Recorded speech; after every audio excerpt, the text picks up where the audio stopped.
You may be completely up to date with your shots, but the guidelines on the vaccines to keep you healthy could be changing. Yeah, as 3 on your sides, Courtney Ann Jackson explains. A federal panel is recommending a new vaccine for shingles.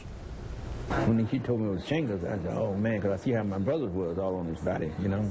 83-year-old R.L. Lewis is recovering from shingles on his face. I wouldn't wish I don't know about it.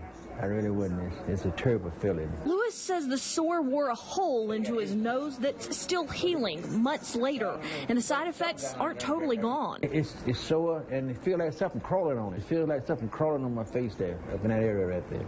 And I keep trying to knock it off.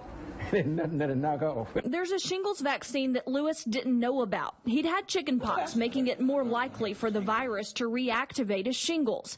Still, Dr. Timothy Quinn says he's noticed the vaccine's lack of effectiveness in some patients. I have had a couple of patients that have told me that they have been vaccinated and they have suspicious lesions that make me highly suspect that they do have shingles. So I think it's really a good idea for a second, more effective vaccine if it becomes available.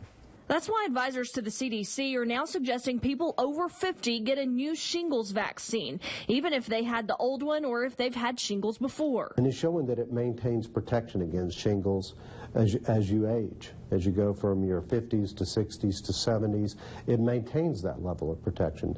It would probably be 2 doses once the final recommendations from ACIP come out. But that's encouraging news. If the CDC adopts the recommendations, it could become policy sometime next year.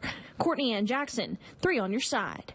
The advisory committee also suggested a booster shot for the MMR vaccine because of an increased number of mumps cases in the U.S. in recent years.